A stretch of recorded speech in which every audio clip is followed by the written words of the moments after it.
What do you think will happen in 2030 for the students we have right now? Educators, most, are a little behind.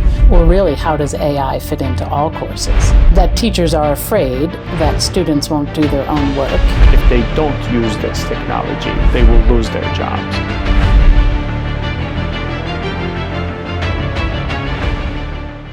Hi, today I have Dr. Linda Dwight from Harvard Public Schools, and we'll be chatting about AI and education and students. We'll get into the topic of the readiness in the AI world for our young generation, and just talk about a few different topics. Welcome, Linda. Thank you. Thank you for having me. How do we know each other? Let's start from there. It's been a journey. We worked together here in Harvard Public Schools, and you were the finance director, and we spent a lot of time talking about education, talking about students, and at the time I was a superintendent, still am, and you were the business manager, and we were just trying to make the school district as good as it could be. Great. And I really had a good time while I was here, and then we hit COVID. The COVID was hard times, and that's what we were trying to figure out what to do and how to kind of navigate through the situation. It was very Tough times. Tough times. Now, this is the start of a journey for us, and what I want to talk about today is the whole world is talking about AI. And since 2023, AI came to this world as we know it, but it has been with us for a very long time. We just didn't realize. As a superintendent, let's start from there. As a superintendent, what do you think will happen in 2030 for the students we have right now? Like those graduates that will graduate in 2030, what would be the expectation from those students? What are your thoughts? I think that we're going to have to help students and, of course, educators know how to use it well. It's a powerful tool, and certainly industries are finding ways to use it to increase efficiencies, to speed things up, and to expand the possibilities. And I think students have to be taught how to use it well, and behind the students needs to be the educators. And I think that a little bit of what's happening now is that the students are experimenting and trying to use it to help themselves, and educators, most, are a little behind because they didn't grow up with it. It wasn't an opportunity at the time. And so now I think we've got a bit of catch up to do with the teachers. Students always need teachers to help with the guidance on things like AI. And I think the best way for that to happen is almost in a partnership between the teachers and the students for that journey to go well until that partnership is a little righted. The ship is a little like the two ships aren't in tandem with each other. And so I think there's a little catch up that needs to be done right now. Yeah. And I think we need to add leadership to it too, because if without the leadership's vision, it's not possible to improve that in the school districts, I think. Yeah, it says my role of school leader is to set some policy, to work with educators, to guide the professional development. So, if the leaders don't have some knowledge of the power of AI and knowledge about using it, they're not going to be able to bring the educators, they're not going to bring the right professional development to the educators. They're not going to maybe offer the right courses for students. Or really, how does AI fit into all courses, which is what we're working on right now, too. Yeah.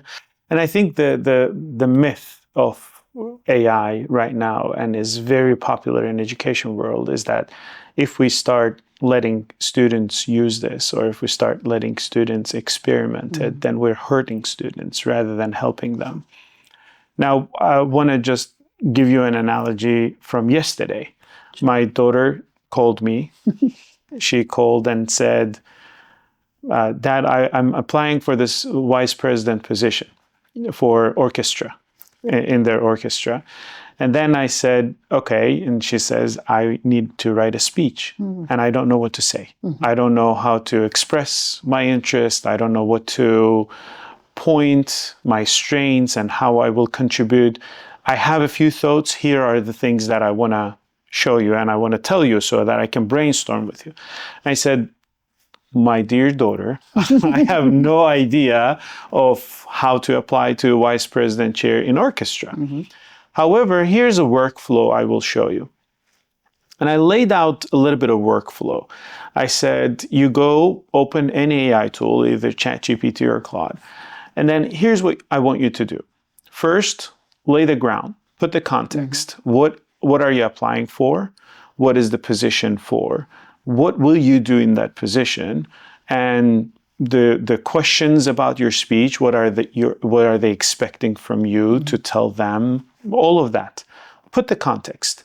Second, tell AI to interview you so that AI can start asking you questions instead of giving you the speech, right? Then through that interview process, you express more and more of your ambitions and what strengths you have and all that.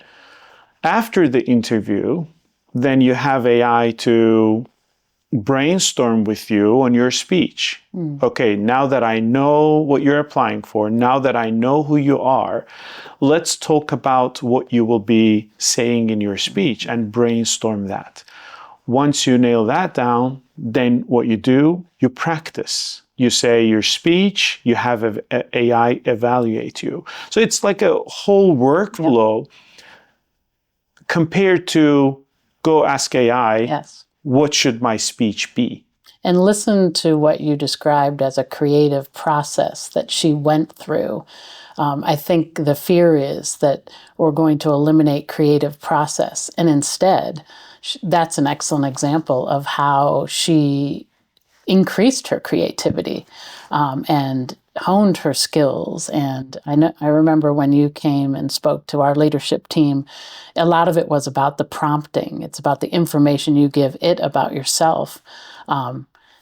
And then just building a better end product. I imagine she's going to be very successful with that strategy. And at least, even if she doesn't become vice president or whatever position that is, she's got tools from that process that she can apply to other things that she wants to achieve in her life. And that's exactly what we need to do with students, is give them, it's sort of like students have always resisted editing. They like to write and then it's done. What do you mean I have to improve it? But if we can take students through that process that you're describing, how much better their learning process will be. And they'll know their own mind better. As it interviewed her, she has to articulate what she wants and who she is. And that's exactly what we want students to be able to do. So let's step back a little bit to the leadership. What do you see right now in the education world? Like, how do leaders approach this technology? I know it's a hype right now. Everyone is talking about it, but how superintendents, how principals approach this technology? What are they trying to do to catch up? Are they trying to catch up? Or do they have any agenda to bring this to their school districts? I think that it's varied across different school systems, but I think that there are a lot of leaders that are behind. They might experiment with ChatGPT, or they might, stick a letter into Gemini for improvement. But I don't think that leaders are yet understanding that workflow process that you're describing and how that could help their work considerably. So I think that once people see a value in AI for themselves and for their work, they're better able to bring other people along and also inspire students. Right now there's a group of students heading to college that haven't yet learned to use it well, and no one's guiding them. They're going into colleges where professors are just learning about it. So that's one of the impetuses for us to start to develop a high school course, is those students are the ones we really need to have a deeper understanding of AI, so that when they head off to college or to the workforce, they know what the power is. And can use it to their advantage and to the advantage of the university or the workplace. So I think leaders are behind, and we need more training. So in your day-to-day conversations with your leadership team, do you have any conversations like that? I mean, what do we do with this technology? Sure, we do. We had your training, and that was a great jump start. And now when we have leadership team meetings, it's a part of our conversation. If one principal is finding a way to use it to better their work, then we want that shared. So part of it is having educators share what they're doing. So for instance, we have a small office, and there's never enough HR help. But you had given us a great idea as to upload our contracts and our procedures and guidelines and policies into a project or agent, and then be able to ask it questions to help us. And we've done quite a bit of that, and it has really helped us, because it can, incredible. It can seek the answers from your own documents that would have taken you quite a bit more time to go through and sieve through yourself. So just this idea of saving time and being accurate and helping you to see, like, maybe we ask it a question and it's not in the documents. Well, then we need to go back and improve what we have for procedures. So it's all around just very amazing. Every day finding things that I find more exciting in its possibilities. Yeah, and I usually don't see things come to fruition, so it's really great to hear feedback. The other side. Yeah, exactly. I go to these trainings, and then I try to give them ideas and the use cases and all of that, and then I don't know if they applied. I bet they are. Yeah. Because what you bring also is really practical ideas, so that people can use it immediately. I think maybe that later that afternoon we were uploading. So it's been really a change opportunity for us as a leadership team. That's good to know. Now, let's talk a little bit in general and see what kids are using, from your experience and from what you see, what kids are using AI for, and what teachers and educators are complaining about being, having that AI technology available for students. Yeah. And we were just talking, a teacher came to the principal and wanted ChatGPT turned off because they were having a hard time knowing whether it was the student's work or it was generated almost exclusively by AI.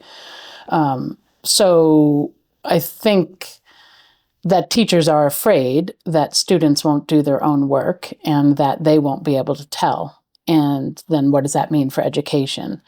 So one simple outcome of that has been that more teachers are asking for the work to be done in class. And that's not a bad thing.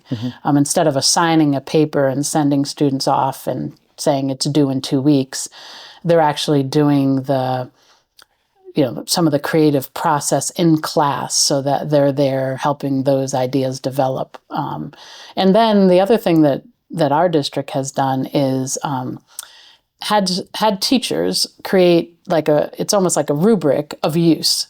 So what they are trying to do is, when they assign something, is give different levels of access that will be okay for students in the process of this project that they may have. So we don't want students not to use it. We just want them to be intentional about the use. And in order for it to be really intentional, the teacher needs to help guide that. Yeah. Like you did when you came to work with us, is you had us, on our computers, trying things out and prompting the AI to give us a better end result. Mm-hmm. I don't think in most classrooms that comfort is there for teachers to guide students through using AI in a more productive and authentic way. And that's the hard work, because there's so much else going on in education, and now this is one more layer. And everybody's trying to catch up, like you mentioned, 2023. That's just like yesterday, almost, Yeah. And change has been that fast, and teachers have to try to catch up. And so it's ripe for these kinds of conversations and these types of trainings and these types of curriculum to be coming forward now. Let me shift gears a little bit, and I want to learn more about you. Right? How you started. You've been in education for a very long time, so you've seen not long now. Yeah. I mean, compared to me, or compared to the new starters, Sure. you have really vast experience in education. From when you started to teach, and it's been not long. However, the technology evolved so fast within our careers. Yeah. When you started to be an educator, when you started your career till now, what transition you saw, and is there anything that we were evaluating more than we do now? I'll give you an example. My analogy is we don't grade handwriting anymore. Right. Handwriting is there, but we don't grade it anymore. 50 years ago, we were. And if you didn't have good handwriting, you cannot pass the class. Right now, no one cares about handwriting because everyone types. Maybe this technology is something similar to that. So from when you started, tell us about your career a little bit, how you transitioned to become a superintendent, and also what you saw along the way, what kind of changes. Yeah, there have been so many changes. I began my career as an elementary teacher, taught first, second, fourth, and fifth in different years, of course. And at the time, our greatest push was trying to get students to use technology. At that time, and then after teaching, I became a principal, and I remember being very instrumental in moving towards, by the upper grades, having one-to-one, or we called it one-to-world, because we were opening the possibilities of all of this knowledge to be brought in. And then COVID came, and there was a big push to get computers into the hands of students so that we had some equity about the experience of teaching students remotely. And I recently read something where in Massachusetts, where we are, they got to about 98% of students had access to computers. What I've seen since then is both the explosion of AI and its power, but also a movement backwards to really protect elementary students from too much screen time. We have a pretty active community group and educators here really looking at the intentional use of screens versus just having students on them for no purpose. So I think it's related, because I think AI and the use of AI, again, needs to be intentional with guidance and purposeful. And the only way we're going to get there is to help people understand what it is, what it isn't, and what it can do, what it can't do. And also I think another big thing is understanding its biases. And not just believing. It's almost like teaching students that everything they see on the internet is not accurate. Yeah, exactly. And yet there are a lot of students spending a lot of time on their phones and on their computers, perhaps visually believing everything they see. So anyway, it's back to being intentional and guiding students to what is AI and how to best use it. And once we open their minds to it, I think that we'll be able to help them adapt to its changes that'll happen between now and 2030, because it's just going to keep changing. Yeah.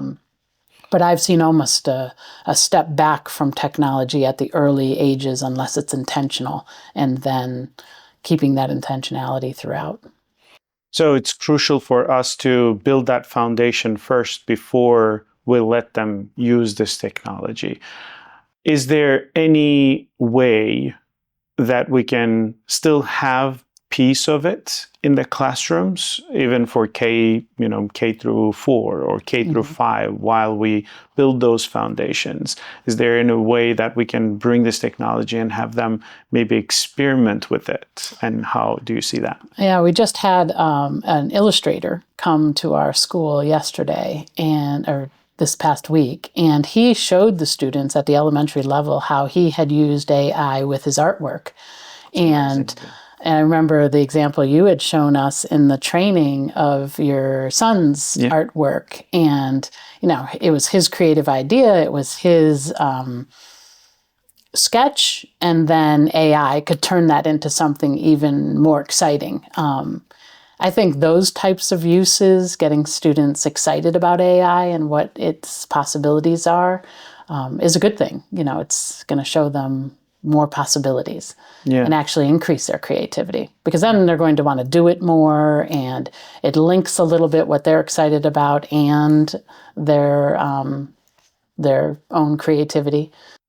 And I mentioned back then that after we did that practice, what it was basically was the drawing that he had that it's really hard to understand, and then we transitioned that from the drawing to an artifact. It's a beautiful imagination or beautiful rendering of that drawing by him explaining to AI what's going on. Now, and I mentioned that he was trying to sell them at $25 each, and he has about 25 of them. And I mentioned this every single training and still couldn't sell anything. So audience, if you want to buy one, we'll have a view of those drawings so that it's an advertisement. But yes, that's those small pieces. And I think I mentioned the Notebook LM. While I was here, that was another fun, engaging AI usage that we can use in a classroom, where a kindergarten teacher or a first grade teacher can take her standards, what she or he is teaching, and then bring those standards into a classroom with Notebook LM podcast. Then have students interact with that podcast, asking questions, then having fun, maybe asking funny questions, and that makes the teacher cool. That's one, number very one. Important. And second, the students can start imagining better, then become creative. The things that they wouldn't ask teacher, they would start asking the podcast. Yes. Kind of transitions the thinking. So I completely agree that the foundations are extremely important. However, those foundations that we build, some of them will be not used in the future. Sure. What do we do to make sure that as they grow up, they then transition from a manual work to more techie work, and the students can take that foundation knowledge and merge it with AI technology and become more creative? I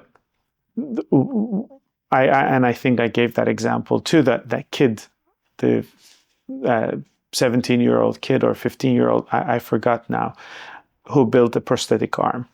With coding and with help of AI, costs about $350 compared to $450,000. So how can we enable those kids to do that? What do you think, as a leader, as an educational leader, what do you think leaders' first step should be in implementing this technology, or maybe improving themselves first? So like let's take it a three-tiered approach. We have leadership, then we have teachers, then we have students. How does it flow to the end consumer who are students? What do we do? Well, I think the adults need to be learning for themselves, which most educators are very open to. It's already set up that we continue to take courses and we continue to improve our own knowledge in order to be the best we can be. So I think leaders, along with educators, should be in trainings about AI. Things like you offer, things that other places offer, so that we're aware of what it is and what it can do, and then really also facile users of it. And that takes a while, but at the same time, we have to be open to bringing what we're experimenting with and how we're using it into the classroom. Because if we wait until we're expert users, we'll have a whole generation of students that leave us with mixed levels of knowledge. Courses about AI, like we're working on, and even modules and the articles and information that's out there. The more informed the educators are, the better they'll be at being willing to make mistakes in front of students. And we're used to that. I believed that educators needed to be the users. When I brought more technology into the classroom, I made sure that the teachers could use it at home. They had iPads, they had MacBooks, and we wanted to be sure that they had those tools. There was no restrictions on where and how they could use it, because we wanted them to be really good at what they were bringing into the classroom. So I think it's similar with AI. And it's kind of exciting, because if everything stayed stagnant, we wouldn't need to be lifelong learners, as it's called, is that this is just another opportunity to really be learners ourselves. And I think that's neat, because I didn't know and don't know still a lot. I'm learning all the time, and AI is a big area for growth. Yeah. And we can't teach what we don't know. Right. And the problem with that is we are scared of what we don't know. Sometimes we don't want to get close to it because we think that it'll burn us. And I think another problem in education that I've seen is that people do not want to utilize this technology, especially in the offices. Those office personnel, they don't want to utilize this technology because they think that if they start working efficiently, they will lose their jobs. And I personally think it's opposite. If they don't use this technology, they will lose their jobs. Let's look at the handwritten letters. 100 years ago, there was this staff member at the office who would handwrite invoices, right? There would be a template form that they would create the invoice by hand and put it in a mail, send it to the client, customer, get paid. Or communication at the schools. You would have a secretary who would take care of all the communications that superintendent needs to do, handwrite everything. What happened when the typewriter came? They transitioned to typewriter, and for those people who did not want to transition, lost their jobs. But the secretary position was still there. And in today's world, everything is done with computers, and we still have that role. We still have the secretary. However, the whole thing transitioned. Same thing with teachers. Now, they I feel like they are kind of scared of this because they don't know what kind of use cases we can implement in a classroom. There are, of course, really, really modern and, thinking teachers who try to go around and apply this technology. But would you agree that that's what the problem is, because people don't know and they're scared of it and they don't want to apply it in the classroom? What are your feelings about it? I think that is part of it. And to me, a little bit more than fear, it's how overwhelming the jobs that they do are. So taking the time to learn something new when they're managing behaviors and they're managing the required aspects, when they're adjusting to new requirements, when they're constantly updating their curriculum and their lesson plans and grading. And so I think that leaders need to help carve out the time that this becomes integrated into those other aspects of their role. And I think if that is done, it won't be fear-based. It'll be that they now have the knowledge to do something with it. That's where I think leaders and superintendents and principals need to help with how are we bringing the professional development to them. Yeah. Because there was nothing scary about your training to the leadership team. Yeah. It was, oh my gosh, this is amazing. And educators, being who they already are, I think will, for the most part, see it the same way. Like, wow, this is amazing. And they just need time carved out so that they can apply it to what they're already good at, which is teaching students.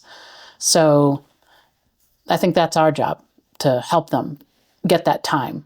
And maybe it's by eliminating a duty, or it's by making that the focus of professional development time that's already there, or, creatively we sometimes bring in substitutes so that grade level teams can work. Yeah. This would be the focus of that work. And yeah. And I completely agree with you. And that's why I wanted to start with the leadership, because if leadership doesn't have any vision and they don't want to bring this technology, or they don't want to be up to date with this in their organizations, it's really hard for those people who apply that to kind of carve out, as you said. However, I would say this: every person can spare 15 minutes a day to learn this technology, even if it's their own time. Because it's not about, oh, this is not my duty. I come here at 7 o'clock and I leave at 4 o'clock. From 7 to 4, whatever I do, I do. No, we need to improve ourselves, and it doesn't have to be within the work hours. You lose your job if you don't, improve yourself. Sure. So it needs to be our priority. Okay, there's this technology coming up. What can I do to learn that technology so that I become better and more professional? And if we don't improve ourselves, what kind of role model are we becoming for students? Right. If we are just saying, I can only improve during work hours, right? Yeah. And being around educators for a long time, as you have, I think most have that exact philosophy. Exactly. They are bound by their own moral code to keep learning. And it's a lifestyle. Yeah, it is a lifestyle. It is. Teaching itself is a lifestyle. Exactly. Yeah. It's not a job. No. And that's what I've been seeing. Teachers are always, I told you that I saw my student. I taught only one class. And after 12 years, we met in New York. And it was incredible feeling. And I asked her, oh, you're this age? And she said, no, I'm actually this age. And I said, wow, the time flies. Right. But she still remembers and has a relationship with you. Yeah, exactly. Which is that's what it is about. Exactly. What kind of a change can we leave in our kids' lives? Yes. And I think having them ready for the world is our job, kind of. I usually argue with my wife that my job as father is, of course, loving. However, loving is not my job. My job is to prepare them for the world. If they hit 18 and I'm not in this world, and if they can survive, I did my job. Otherwise, you just throw them in the world and then they don't know what to do. No matter how much you love Right. your kids, you didn't do your job. That's how I look at it. I think teachers also, from that perspective, if we are preparing students for this world better, that would be, job complete kind of thing. Now, I want to ask you about the curriculum that we're developing for high school. What it is, if you can talk about it, and why is it important, and are there advantages and disadvantages of having that in a school? I'm very excited about the project. We're in the writing stages right now, and it's almost complete. But what I love about it is it starts with foundational understanding of AI, which even as I was working on it with our partner, I was learning. So it's this great opportunity to understand what AI is and how it is different than, other technologies. And then what it does is it has students apply guided practice with AI. And it's going to be exciting. We're setting it up to be a full year course, but we can also do it in quarters or half year because I know that electives in different schools are set up differently. But I think it builds excitement about AI, but it does it in a way that's safe and gives students still the focus on their own creativity.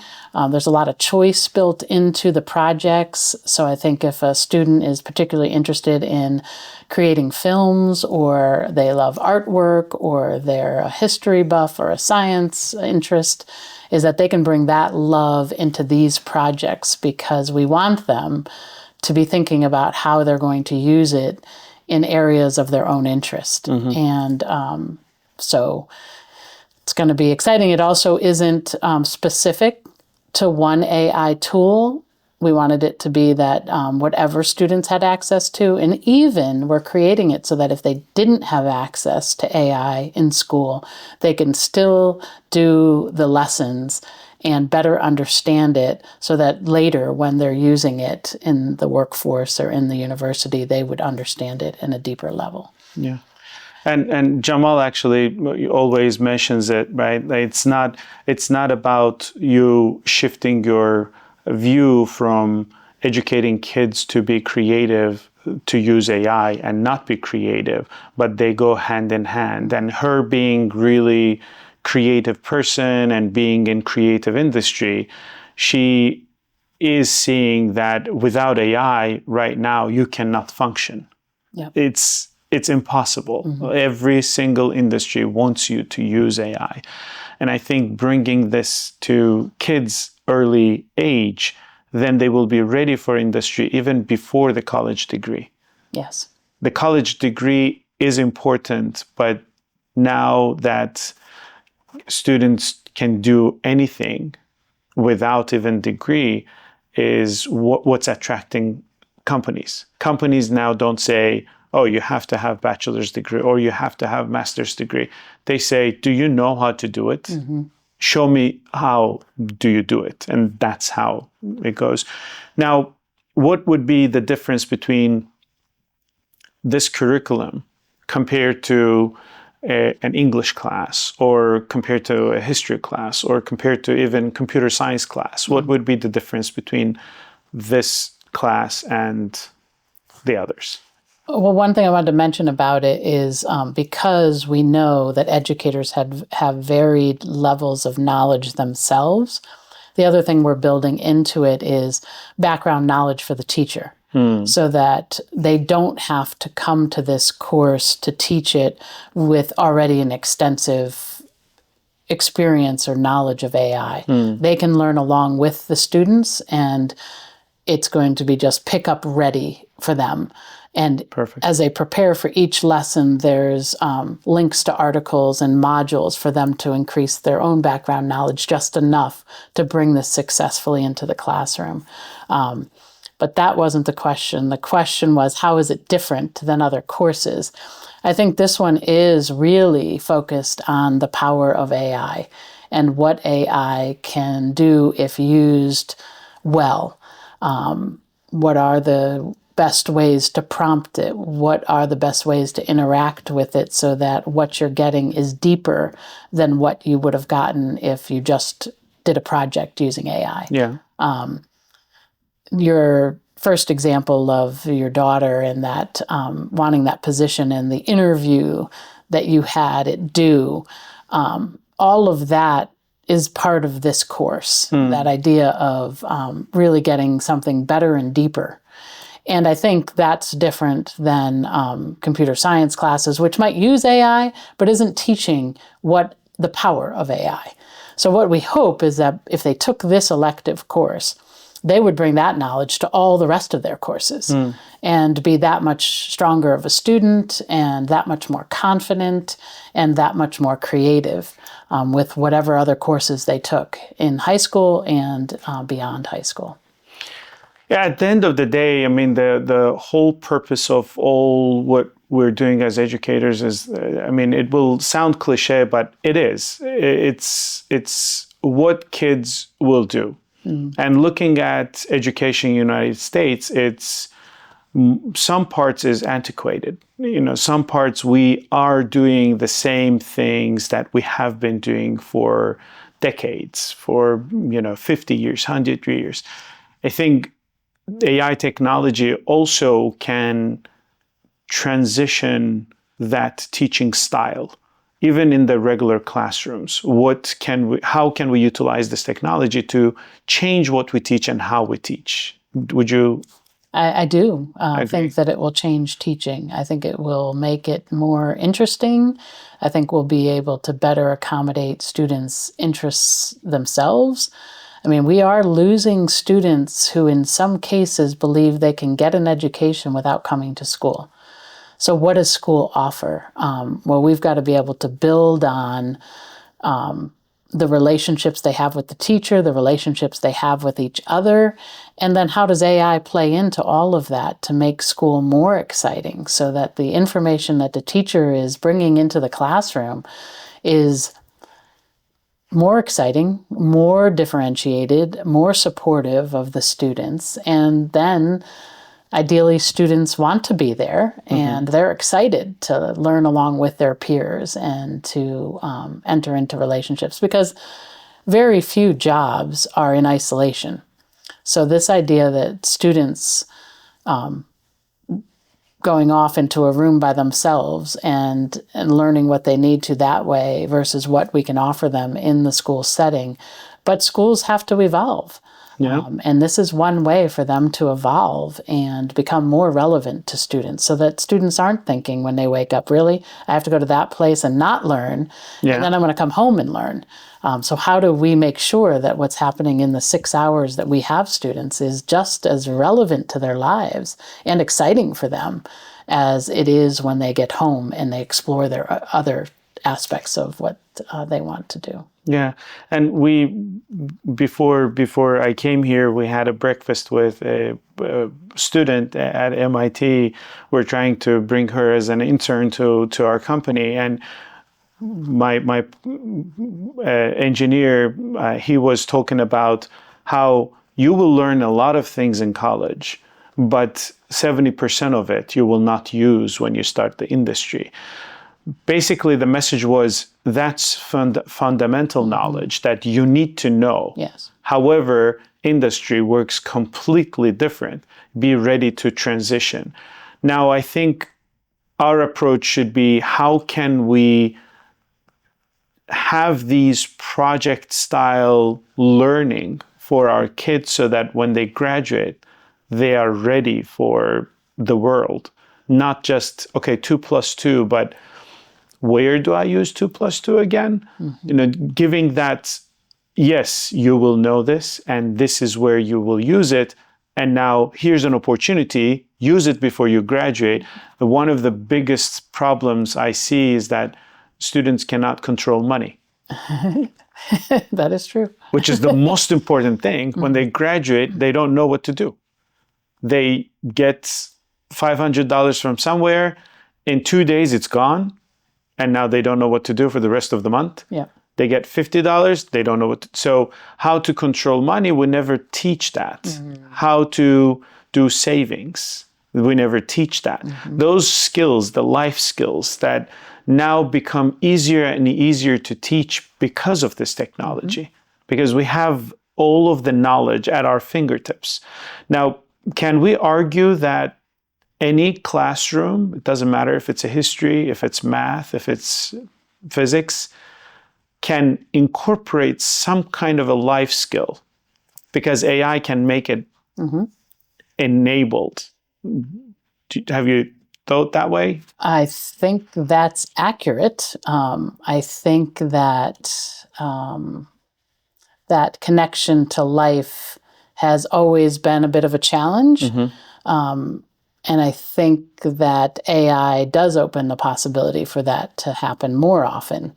I know that Massachusetts is now requiring some units on financial management in high school.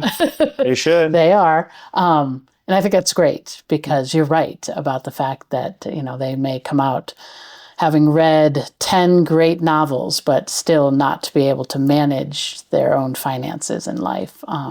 So how can AI come in and help with that type of relevance? And I think, again, we've got to help prompt the teachers to show them how AI can help them with that development of the relevance to the courses or the books that they're teaching, or the courses the content that they're teaching.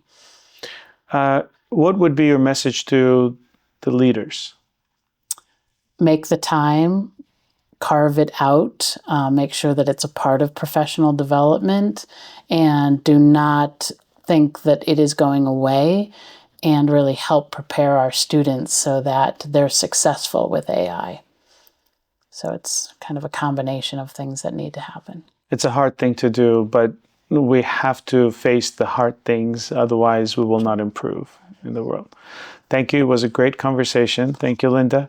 Thank you. I'm Aziz Agaev. I am the founder of Flowlist, and I was a school CFO, and part of my life was in Harvard. Actually, this morning when I was driving, it was like nostalgia. Oh my God, I'm turning left from this road. I've been doing this for a very long time, But it was great to have this conversation. Thank you. Thank you. Thanks for inviting me. Thank you.